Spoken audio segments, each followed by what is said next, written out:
大家好，我是阿胖，今天分享一个猪肉的吃法。首先准备一块成熟的五花肉，也是精品五花肉，切成块备用。老姜一块切成片，大葱一颗切成段，放到绞肉机里面，搅成肉泥，加一点清水增大它的粘合力，继续搅拌。肉泥重量大约是1斤，加入食用盐、13香、白胡椒粉、鸡汁、蚝油、食用油、1个鸡蛋清，顺着一个方向搅拌上劲。准备100克木薯淀粉，用清水调开，分3次加入到肉泥里面，继续搅拌上劲。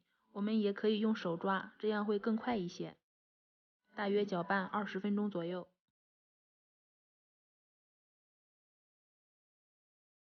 准备半颗萝卜，切丝备用。油热下入萝卜，煸炒至8分熟，加入食用盐、鸡汁，翻炒均匀，盛出备用。水烧开，关火，放入猪肉泥丸子，虎口处挤出来，勺子送进去。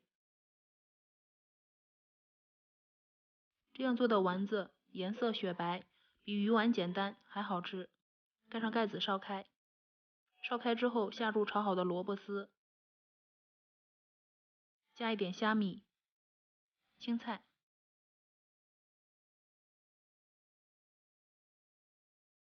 再加点食用盐、香油、生抽调味。做法简单又好喝的丸子汤可以试试哦，新手一次也能够做成功。可以看到非常颗又弹，吃起来有嚼劲儿。自己做简单、干净、卫生、好喝，喜欢的话就收藏起来吧。